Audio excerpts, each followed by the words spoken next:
할렐루야. 예. 오늘 제가 말씀은 여러분 잘 아시는 요한복음 4장 23절의 말씀을 나누려고 합니다. 이 말씀은 우리가 읽어본 바처럼 바로 예배에 대한 말씀입니다. 여러분, 예배는 우리의 신앙생활에서 가장 중요한 부분이라고 하겠습니다. 그래서 교회에서 가장 시간을 많이 투자하고 힘을 많이 쏟는 것이 바로 예배입니다. 왜냐하면 예배가 무너지면 교회의 모든 것이 무너질 수 있기 때문인데요. 사실상 예배가 부족한 교회는 모든 것이 부족한 교회라고 말할 수 있습니다. 예배를 통해서 은혜를 얻고 예배를 통해서 힘을 얻습니다. 예배를 통해서 하나가 되고 예배를 통해서 또한 이웃을 섬기는 통로가 열리게 되죠. 그런데 최근에 한국 교회에 가장 큰 고민이 생겼습니다. 그 고민은 무엇이냐면 바로 예배에 대한 고민입니다. 코로나를 겪고 난 후에 예배가 점점 힘들어지고 있는 상황입니다. 사람들이 예배에 와서 전처럼 은혜 받고 집중하고 하나님 만나기가 어려워진다는 소리인데요. 이렇게 예배에 가장 심각한 장애를 앓고 있는 세대가 누구일까요? 바로 우리 다음 세대인 우리 아이들, 교육부 친구들입니다. 제가 전도사님께 얘기를 들었는데 요즘 아이들 어떻게 예배를 드리고 있어요? 물어봤더니 전도사님께서 말씀하시기를 목사님, 아이들이 5분 이상도 집중하기가 힘들어요 라고 말을 합니다. 그 이유가 무엇일까요? 우리는 이미 알고 있습니다. 다음에서 보시는 것처럼 아이들이 미디어를 많이 사용하고 노출되어 있기 때문입니다. 보시는 것처럼 이게 2021년 조사인데 하루 평균 미디어 이용 시간이 거의 4시간 45분, 5시간. 그러니까 애들이 최소한 잠을 8시간은 자잖아요. 학교 갔다 와서 거의 대부분의 시간을 핸드폰 보고 텔레비전 보고 태블릿 보고 컴퓨터 보고 있다는 것입니다. 더 문제는 뭐냐면요. 우리 아이들이 지금 가까이 하는 이 미디어 매체를 통해서 나오는 영상들이 대부분 짧다는 겁니다. 예전에는 10분짜리, 20분짜리 영상도 있었는데 그것이 어느 시간 지나고 나서 5분 이하로 줄었습니다. 최근에는 2, 3분이 되더니 얼마 전에는 1분짜리 영상이 계속 올라옵니다. 이걸 짤이라고 하는데요. 그런데 이 영상조차도 우리 예지를 봤더니 계속 재미없으니까 몇 초 보다가 넘기고 막 이러는 거죠. 그런 상황과 그러한 내용물들을 보다가 이 1시간 혹은 30분 앉아갖고 설교를 들으니 그게 들리겠습니까? 예배가 지루할 수밖에 없습니다. 집중이 안 됩니다. 그리고 재미가 없고요. 흥미를 잃게 되는 거죠. 그런데 한번 고민을 해봅니다. 이게 아이들만의 문제일까요? 여러분들은 예배 준비, 예배 집중이 잘 되십니까? 전처럼 예배 가운데 하나님에 대한 갈망과 사모함이 있습니까? 근데 생각을 해보면 이런 예배에 대한 고민이 지금 심각해진 건 사실이지만 우리 이전 세대에, 우리 이전에 있었던 한국 교회에도 이 고민을 계속 해왔던 것 같아요. 그것도 그럴 것이 제가 이제 부흥회나 아니면은 특별한 강단을 예전에 이렇게 듣고 그 청중으로 있었을 때 목사님들이 강조했던 이 예배에 대한 이야기들이 굉장히 많았습니다. 예배를 잘 드리게 하기 위한 것이었죠. 둘 중에 하나였는데요. 첫 번째는 예배를 잘 드려서 어떤 축복을 받느냐입니다. 두 번째는 예배를 잘못 드릴 때 어떤 저주를 받느냐. 이렇게 당근과 채찍을 얘기했는데 여러분 한 가지는 들었을 거예요. 이런 거죠. 어떤 사장님이 사업이 거의 망하게 되었는데 정신을 차리고 하나님 앞에 기도 올라가서 예배를 드리다가 갑자기 사업길이 열리고 새로운 아이템이 열려서 다시 재기하게 됐다. 이런 얘기 들었을 겁니다. 뿐만 아니라 이런 거죠. 어떤 분들이 거의 죽을 지경에 몹쓸 병에 걸렸는데 예배를 드리고 하나님 앞에 마지막으로 무릎을 꿇었다가 하나님께서 놀라운 치료의 강선을 부어주셔서 그분이 깨끗이 나았다. 예배가 곧 치유다. 이런 간증 여러분 한번 들어보셨을 거예요. 그래서 예배를 통해서 축복받는다. 이런 공식이 우리한테 있지만 사실 이거 우리를 설득시키는 것보다 더 강력한 게 있어요. 그게 뭡니까? 예배 잘못 드리면 저주받는다는 것이었습니다. 제가 아직도 기억나는 아주 무시무시한 얘기가 있습니다. 이게 언제냐면 제가 모교회에 있었을 때 한 부흥 강사님이 제가 청소년인가요? 그때 와서 얘기한 거예요. 어떤 그 교회에 성가대가 있었습니다. 지금 찬양대로 하지만 찬양대에 맨 앞자리에 앉은 이쁜 자매가 한 명이 있었대요. 근데 그 자매가 목사님이 설교를 막 하는데 열심히 설교를 듣는 척을 하더래요. 그런데 예배 끝나고 나서 그 자매가 뭘 자꾸 이게 그리길래 그게 궁금해서 갔더니 주보에다가 이 목사님 콧구멍을 크게 2개를 그렸대요. 그리고 그 밑에다가 크다 이렇게 했대요. 그러니까 예배 시간에 집중은 안 하고 목사님 콧구멍만 쳐다본 거지요. 근데 그러고 나서 그분이 어떻게 됐느냐, 얼마 후에 교통사고로 죽었다, 뭐 이런 얘기를 하시더라고요. 그래서 콧구멍 그린 것도 잊혀지지가 않은데 콧구멍 그리다가 죽었다 이 얘기는 더 잊혀지지가 않아요. 그러면 결론적으로 뭡니다. 예배 잘못 드리면 우리도 어떻게 해요? 죽을 수 있다, 이렇게 가르쳤어요. 그 말씀이, 그 얘기가 진짜인지 가짜인지 모르지만 확실한 거는 사람들이 예배를 드리기가 그때나 지금이나 사실 별반 다르지 않게 힘들다는 것입니다. 자, 그렇다면 이제 좀 질문을 한번 해보죠. 어떻게 하면 예배를 좀 잘 드릴 수 있을까요? 예배에 집중하려면 어떻게 해야 될까? 이 고민을 하게 되는데요. 이를 위해서는 좀 솔직한 질문이 좀 필요합니다. 여러분, 예배가 재미있습니까? 여러분, 예배 나오는 게 굉장히 막 기대가 됩니까? 여러분, 솔직하게 우리 예배 흥미롭습니까? 그렇다면 한번 질문을 해보는 거죠. 우리가 예배가 재미없어 하는 그 이유, 예배를 재미없고 지루하게 느끼는 그 이유가 무엇일까 한번 고민해 보게 되는데요. 제가 며칠 동안 한번 이렇게 생각을 해봤더니 제 머릿속으로 3가지가 크게 생각이 나더라고요. 다음과 같은데요.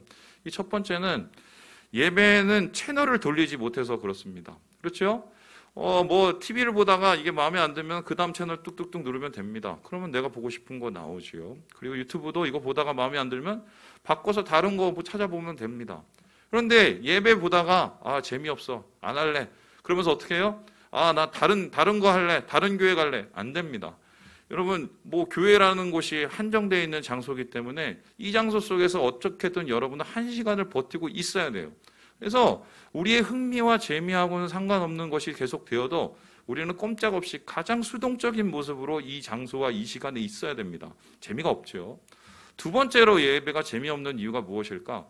계속적으로 무한 반복 재생되기 때문이에요. 생각을 해보세요.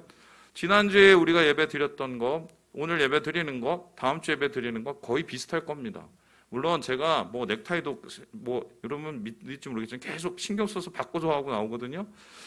그리고 제가 헤어스타일도 가끔 바뀌고, 그리고 예배 시간에 폼을 조금씩 변하기도 하고 찬양을 변하기도 하지만 솔직히 말씀드리면 그게 다 그겁니다. 그런데 이 형식이 언제적부터 이루어졌느냐? 최소한 우리가 드리는 지금 이 예배 형식은 루터와 칼빈에 의해서 드렸던 그 종교개혁자들의 예배 500년 이상 계속되어 온 형식이에요. 그러면 이 무한반복 재생이 되는 거죠. 그렇다면 이 예배, 그나마 형식은 그렇다면 그럼 내용은 좀 어떨까? 목사님이 좀 새롭고 신선한 말씀을 맨날 할까? 저는 상당히 노력을 하려고 하는데요. 그래도 불구하고 우리 교회 오기 전 어떤 목사님이 저한테 그러셨어요. 박 목사 한번 가서 해봐. 3년 지나면 할 게 없어. 그 말이 맞더라고요. 머릿속에서 나올 게 아무리 고민을 하고 책을 봐도 사람이 새로울 수가 없기 때문에 그 말씀이 그 말씀인 것 같은 그때가 많아요. 다행히 우리 성도들 중에서는 지난주에 한 말씀을 깨끗이 잊어주시는 은혜로운 분들이 있어요. 그래도 생각을 해보면 그 말씀이 그 말씀이에요. 또 결국 이거 아니에요. 기도 열심히 해라, 말씀 열심히 읽어라, 예배 열심히 들으라, 거룩하게 사, 이 얘기 들으려는 거 아니에요. 그러니 계속 반복되는 이 이야기 속에 여러분 어떻게 해요? 새로울 게 없어요. 새로울 게 없으니까 뭔가 자극이 예전 같지가 않는 거죠. 뿐만 아니라 우리가 예배에 흥미를 잃는 이유가 뭡니까? 대가가 없어서 그래요.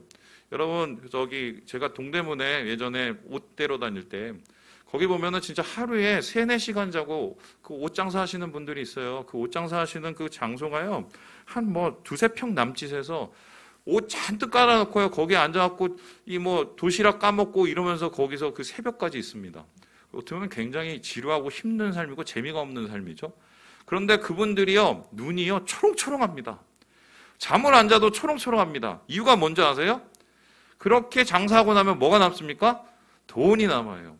돈 세는 재미에 그 어려운 것도 잘 이겨냅니다. 그런데 여러분 보세요. 예배 드린다고 갈 때마다 제가 10,000원씩 드립니까? 아니면 우리 교회가 예배 드릴 때마다 무슨 중국지처럼 스티커를 줘갖고 나중에 10개 모으면 상품권을 드리나요? 아니죠. 예배는 보이는 대가가 없어요. 그러니까 이건 참는 것도 한계가 있지. 뭔가 이게 뭐 한가한 게 뭘 이루려고 하고 하는데 뭐 열매도 없고 거기에 대한 뭐 재미도 없고, 그러니까 이 예배가 어제가 오늘 같고 오늘이 내일 같고 반복되고 또 뭐 손에 쥐는 것도 없고 흥미를 잃을 수밖에 없는 것이죠. 이 성경에도 비슷한 상황이 나타납니다. 이스라엘 백성들도 이 고민이 있었어요. 또 그들은 더 심했어요. 지금처럼 뭐 찬양하고 뭐 우리가 일어났다가 앉았다가 뭐 또 신기하고 이런 게 되게 극소했고요. 대부분 하나님 앞에서 양 들고 가갖고 바치고 또 같이 먹고 요 정도 수준의 더 단조롭고 더 형식적인 예배였습니다. 그러니까 그분들도 예배에 흥미를 잃은 경우도 많았고 형식적인 태도로 일관하면서 하나님께 욕을 먹는 경우가 수두룩히 드러나요. 뭐 이런 이야기들 성경에서 찾아보면 예언서에 막 너무 많게 쏟아지는데요. 그렇다면은 한번 질문을 해볼게요. 이스라엘 사람들이 가장 흥미롭고 가장 재미있었던 예배는 언제였을 것 같습니까? 와, 우리가 예배하는데 너무 힘든 게 하나도 안 느껴. 막 살판 난다. 내가 너무 재밌어서 아주 막 또 하고 싶어. 여러분 언제인 줄 아세요? 다음 그림을 보면 확실하게 이해됩니다. 바로 아론이 금송아지를 만들어서 이 시내산 앞에서 그것을 가지고 막 기쁘게 떠들 때요. 이 사람들은 이걸 가지고 생각을 하기를 뭐 금송아지 섬긴 거 아니냐, 이방신 섬긴 거 아니냐 이렇게 생각하는데요. 그게 아니라 아론이 금송아지를 만들고 난 다음에 뭐라고 했냐면 이분이 바로 애굽에서 우리를 인도해내신 그 여호와라고 얘기를 했어요. 그렇다면 이 사람들은 자기 나름대로 하나님 앞에 예배를 했습니다. 그렇게 하나님을 선포하고 나서 이들이 뭘 했느냐, 그 주위에 앉아서 먹고 마시며 일어나서 뛰놀았습니다. 여기서 뛰놀다는 것은 방탕한 모습으로 행동을 했다는 건데요.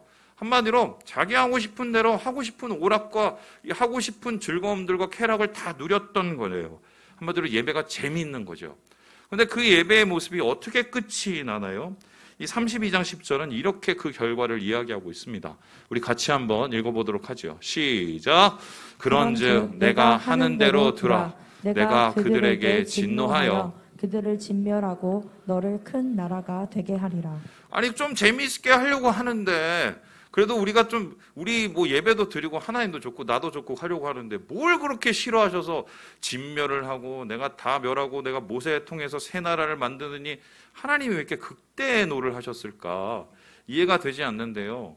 왜냐하면 예배는요 재미가 아니기 때문이에요. 여기에 대해서 토저 목사님이 이렇게 이야기를 하고 있습니다. 우리 같이 한번 읽어보죠. 시작.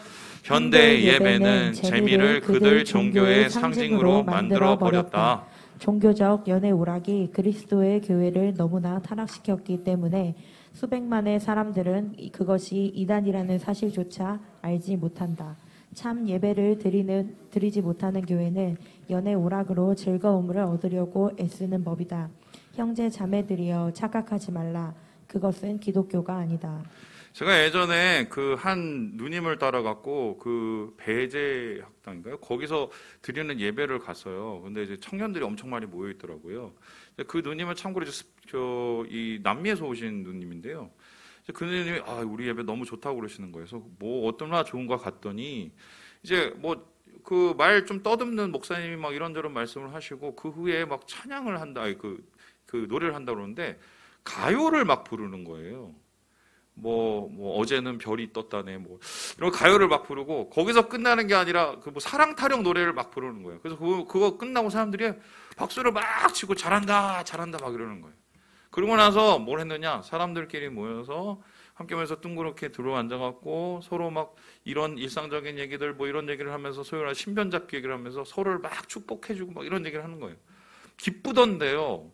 그런데 오고 나서 뭔가 마음에 허함을 느끼기 시작했습니다. 왜냐하면 이거는 내가 예배를 드렸는지 아니면 쇼를 보고 왔는지 아니면 잠시 내가 마음 스트레스 풀려고 왔는지 이게 뭐 분간이 안 되는 거예요. 예배라는 것은요 재미로 드리는 게 아니에요. 최소한 하나님께서 말씀하시는 예배라는 것은요 바로 우리의 재미가 아니라 의미로 드리는 것입니다. 그래서 관심이 아니라 하나님과의 관계를 위해서 드리는 것이고요. 이것을 통해서 이루는 목적이 있어요. 제가 어제 예지한테 물어봤어요. 예지야, 너 예배 재미있냐? 재미없지? 엄마가 가끔씩 막 왔다 갔다 얘기하는 건 재밌는데 전체적으로는 좀 재미가 없어 그러는 거예요. 우리 사모가 들으면 좀 힘들겠어요. 그래서 제가 예지한테 물었어요. 그런데 너 왜 예배 드려? 그랬어요. 그랬더니 저희 예지가 뭐라고 그러는지 아세요? 하나님 만나야 되니까. 이렇게 얘기를 하는 거예요. 아, 요거 하나는 교육이 잘 됐구나. 하나님 만나야 되니까. 재미를 만나야 되는 게 아니에요. 하나님 만나야 되니까 예배를 드려요. 그 속에서 우리는 하나님이라는 의미를 찾기 위해서 예배를 드리게 되는데요. 그래서 예수님께서는 본문에서 이렇게 타락한 예배, 망가진 예배, 또 예배의 진정한 가치를 잃어버린 그 세대를 향해서 이렇게 말씀하고 계십니다. 우리 함께 23절의 말씀을 같이 한번 읽어보도록 하지요. 시작! 아버지께 참되게 예배하는 자들은 영과 진리로 예배할 때가 오나니 곧 이때라. 아버지께서는 자기에게 이렇게 예배하는 자들을 찾으시느니라. 하나님이 얼마나 예배를 소중히 여기시고 또한 하나님께서 예배를 통하여서 얼마나 축복을 주실지를 우리에게 말씀하고 계십니다. 그런데 여러분 잘 아는 이 말씀이요, 여러분 좀 살펴볼 필요가 있습니다. 제가 하나 질문을 해볼게요. 하나님이 찾으시는 게, 다시 한번 띄워주세요. 예배입니까? 예배자입니까? 다시 한번 여쭤볼게요. 하나님이 찾으시는 게 예배예요? 예배자예요? 예배자예요. 저 같으면은 나한테 잘하는 거 한번 내가 찾아보려고 나한테 잘하는 예배를 찾고 있어 라고 말하고 싶은 것 같은데, 예수님께서는 그렇게 얘기를 안 하시고요. 나는 예배가 아니라 예배자를 찾고 있다는 거예요. 그 소리는 뭐냐면 예배의 가장 중요한 것은 뭐예요? 장소도 아니에요. 형식도 아니에요. 그리고 시간도 아니에요. 그 시간, 그 장소에서 예배를 드리고 있는 누구예요? 예배자가 곧 예배라는 것입니다. 그래서 예수님께서는 21절에 이렇게 얘기하셨는데요. 내 말을 믿으라. 이 산에서도 말고 예루살렘에서도 말고 너희가 아버지께 예배할 때가 이르니라. 장소를 날려버리셨어요. 이 산이라는 것은 바로 앞에 보는 그리심산이고, 저 산이라는 것은 예루살렘 성전에 있는 그 시온산인데 장소가 중요한 게 아니래요. 그리고 못해요. 예배할 때가 이른다. 예배 시간도 중요한 게 아니래요. 주님께서 새롭게 여신 예배는요, 예배자를 찾으시는 예배라는 것입니다. 그래서요, 예배자의 중심, 하나님을 만나기를 사모하는 마음을 하나님이 찾으신다는 것인데요.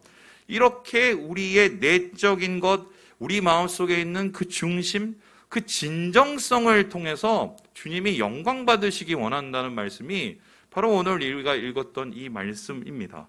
자, 그렇다면은 정리를 해봅시다. 예배는 재미도 중요하지만 그것보다 더 중요한 게 뭐예요? 의미구나. 그 의미는 하나님을 내가 만나는 거구나. 그런데 내가 하나님을 만나는 것도 그것도 대단한 거지만 하나님이 우리를 찾고 계시는구나. 예배가 아니라 예배자를 찾고 계시는구나. 진짜 하나님 앞에 예배드리기 원하는 중심의 예배자를 찾고 계시는구나. 이런 말씀이 오늘 말씀의 이 흐름인데요. 그렇다면 이제 궁극적인 질문을 해보겠습니다. 어떻게 하면 그런 예배자가 될까요? 이렇게 예배하는 자들, 하나님이 찾으시는 참 예배자, 하나님을 만나는 예배자, 하나님이 기뻐 받으시는 그 예배자가 어떻게 하면 우리가 될 수 있을까? 저는 이 말씀을 여러분과 함께 오늘 나누고 싶은데 오늘 말씀을 정리해 보니까 세 가지로 요약을 할 수가 있어요. 우리 함께 첫 번째 같이 한번 읽어보도록 하겠습니다. 시작! 예배자는 예배를 드린다. 하나님은 어떤 예배자를 찾으시느냐?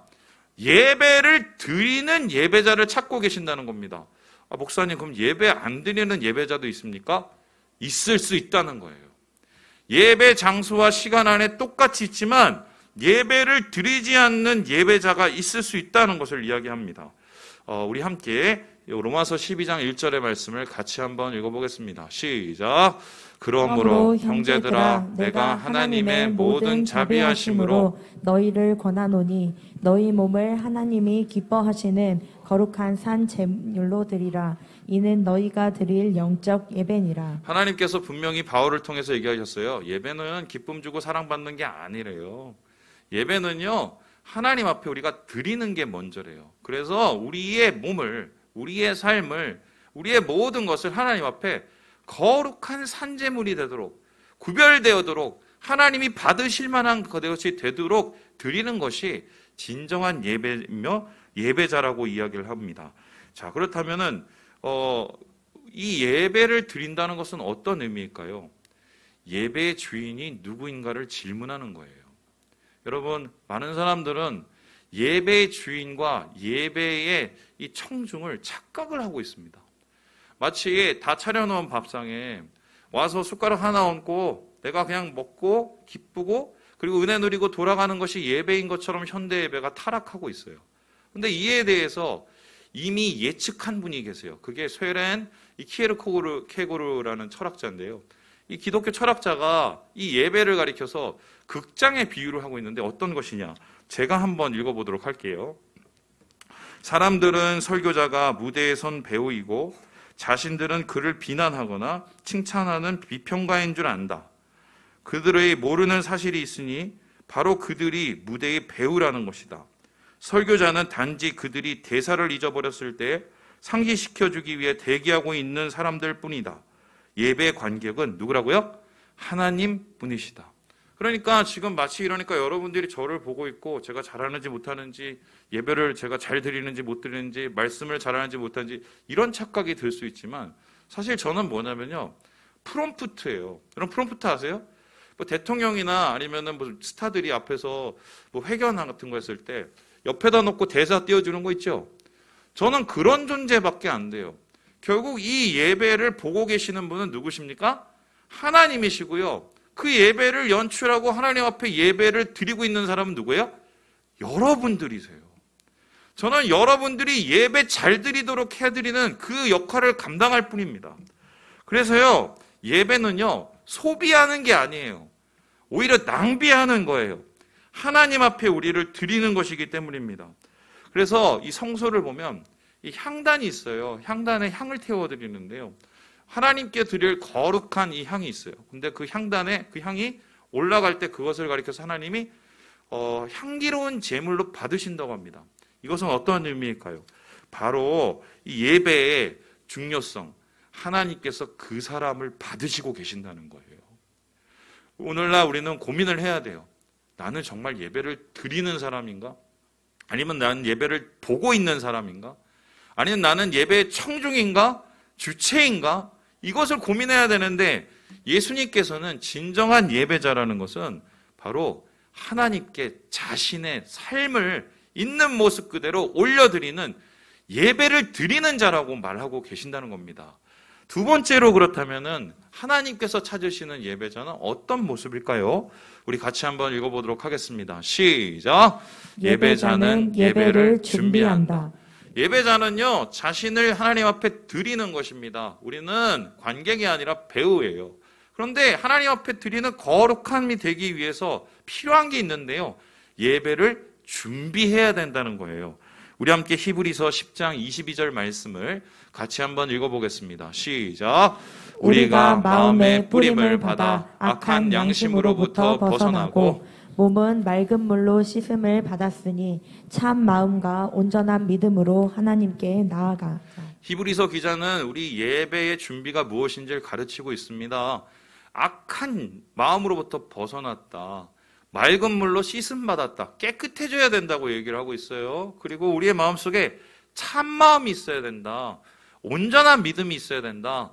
예배하는 자를 찾으시는 하나님, 복 주시는 하나님을 믿어야 되고요. 하나님 앞에 예배드리기 원하는 마음이 있어야 하나님께서 예배를 받으실 수 있다고 이야기를 합니다. 본문에서 예수님은 이렇게 예배하는 자들이라고 얘기하는데 그 이렇게라는 이 단어에는 성령과 진리라는 말이 숨어 있어요. 특별히 성령으로 예배한다고 했던 이 예배는 무엇인가요? 바로 성령 안에서 예배하는 겁니다. 성령이 내게 있어서 예배하는 겁니다. 자, 그렇다면 제가 여러분께 질문해 보겠습니다. 여러분은 지금 성령 안에 있습니까? 여러분 안에 성령이 계십니까?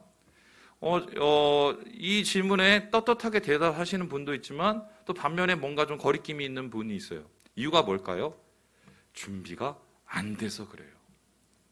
진짜 성령 안에서 예배를 드리려면요, 어떻게 해요? 구원받은 사람이어야 돼요. 둘째로 어떤 사람이에요? 회개한 사람이어야 돼요. 성령은요, 거룩한 마음, 깨끗한 마음에 임하기 때문이에요. 그래서 예배를 준비한다는 것은요, 성령이 우리 안에 임할 수 있도록 내 마음을 깨끗하게 하나님 앞에 드리고 내려놓고 회개하는 시간이 필요합니다. 이를 통해서 주님께서 우리를 축복하실 수 있기 때문이죠. 그래서 존 메가더 목사님은 이에 대해서 다음과 같이 이야기를 합니다. 우리 같이 한번 읽어볼까요? 시작! 음악과 의식이 예배 드리는 마음을 표현하거나 도움을 줄 수는 있겠지만 예배하지 않는 마음을 예배하는 마음으로 만들어 줄 수는 없다. 예배에서 중요한 요소는 예배의 형식이 아니라 성도의 마음 상태다. 평소에 자기 마음대로 살다가 주일 아침 교회에 가서 성도들과 함께 예배드릴 수 있다고 생각한다면 오산이다. 예배는 준비해야 된다는 거예요. 성령이 임하시도록. 오늘 이 수가성의 여인을 만났던 이 예수님께서 그 여인에게 예배의 기쁨을 바로 주신 게 아니에요. 과정이 필요했어요. 그 과정이 뭔지 아세요? 16절에 이렇게 얘기하고 있는데요. 이르시되 가서 내 남편을 불러오라. 누구 불러오라고요? 남편. 그 남편 불러오라는 얘기가 뭡니까? 너의 지난 과거, 죄, 너를 더럽게 한 것으로부터 하나님 앞에 씻음을 받고 나오라는 거예요. 성령을 간절히 구하는 마음이 있어야 된다는 거예요. 예배는요, 이러한 성령의 충만함 가운데 하나님 앞에 나가야 돼요. 준비를 해야 돼요. 그래서 하나님이 찾으시는 예배자는 성령 안에서 예배하기 위해서 일주일을 살아가면서 준비를 합니다. 저에게는 이런 경험이 있어요. 예전에 제가 이 모교회에서 찬양 인도자로 있었을 때 청년들하고 함께 이 찬양직이라는 이 찬양팀을 했어요. 그때 청년들이라는 게 갓 이제 대학교 올라오거나 사회에 진출한 친구들이었습니다. 근데 그 친구들하고 찬양을 시작할 때 우리가 뭐 노래를 잘하거나 악기를 잘하는 사람이 거의 없었어요. 단지 한 가지를 잘했어요. 그래서 그 예배가 은혜가 있었다고 저는 생각하는데요. 뭔지 아세요? 예배를 일주일 동안 준비했어요. 1시간씩 기도를 하고 교회 와서 돌아가면서 예배 노트를 만들어서 내가 뭐를 위해서 기도했는지 쓰라고 했는데 그때 예배를 준비한 찬양직의 친구들이 어디서 예배를 은혜를 받았냐? 그 준비하는 중에 하나님 만나고 방언받고 은혜 받고 그래서 기쁜 마음으로 성령 안에서 예배할 수 있었던 기억이 제 머릿속에 또렷해요. 여러분, 오늘날 현대교회의 많은 사람들이 그때의 그 기쁨과 충만함을 느끼지 못하는 건요, 준비가 안 됐기 때문이에요. 준비가 안 된 심령 속에서는 하나님께서 역사하실 수가 없기 때문이에요. 그렇다면 마지막으로 하나님이 찾으시는 예배자란 어떤 모습일까? 어떻게 하면 그 예배자가 될 수 있을까? 이에 대해서 성경은 우리에게 이렇게 얘기를 합니다. 우리 같이 한번 읽어보죠. 시작! 예배자는 예배를 완성한다. 예배자는 드립니다. 예배자는 준비합니다. 마지막으로 예배자는 예배를 완성한다는 거예요. 이게 어떤 뜻일까요? 우리 골로새서 3장 16절 말씀을 같이 한번 읽어보겠습니다. 시작! 그리스도의 말씀이 너희 속에 풍성히 거하여 모든 지혜로 피차 가르치며 권면하고 시와 찬송과 신령한 노래를 부르며 감사하는 마음으로 하나님을 찬양하고. 골로새서 3장 16절에는 예배가 어떻게 완성돼야 되는지를 보고 있습니다. 오늘 이렇게 여러분 예배 드리고 말씀 듣고 가서 이렇게 끝나는 게 아니라 그 예배에서 들은 말씀과 하나님께서 주신 그 은혜들을 어떻게 해요? 삶 속에서 이루어 가야 돼요. 그래서 하나님이 주신 지혜로 내가 하나님의 가르침을 받고 서로 권고하고 그리고 하나님을 찬양하고 감사하는 마음으로 살고 그리고 하나 될 때 하나님께서 그 예배를 우리의 삶 속에서 완성해 가는 것입니다. 그래서 성령과 진리로 예배를 드린다고 했을 때 이 진리로 드린다는 예배는요, 주님이 주신 그 예배의 말씀과 명령에 순종하는 삶이에요. 하나님이 주신 나에게 주신 그 은혜를 이루어가고 완성해가는 우리의 월요일부터 이어지는 삶이에요. 예배는 오늘 이 시간에서 끝나는 게 아니라 새롭게 시작되는 거고요. 그 새롭게 시작되는 그 시간 속에서 우리는 예배의 열매를 거두게 된다는 것입니다.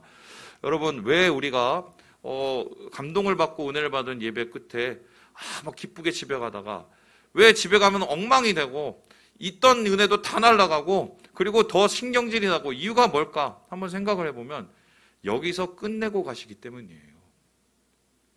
예배의 완성은 천천의 수양과 만만의 기름이 아니에요. 오늘 예배 드리고 여러분이 나서는 그 자리에서 드리는 순종입니다. 하나님과 함께하는 동행입니다. 그래서 예전에 그런 얘기 있잖아요. 뭐 큰 교회에서 예배 다 드리고 가서 뭐 대형 버스 제일 앞에 앉아서 서로 싸우다가 다 은혜 다 까먹는다. 이 얘기가 가능한 얘기가 삶과 예배는 분리가 된 게 아니기 때문이에요. 오늘 수가성 여인이 예배가 완성되는 모습을 보이죠? 단순히 예수님 안에서 은혜 받아서 끝난 게 아니에요. 그 예배는 이어지게 되는데요. 우리 함께 28절, 29절 말씀을 같이 한번 읽어보겠습니다. 시작!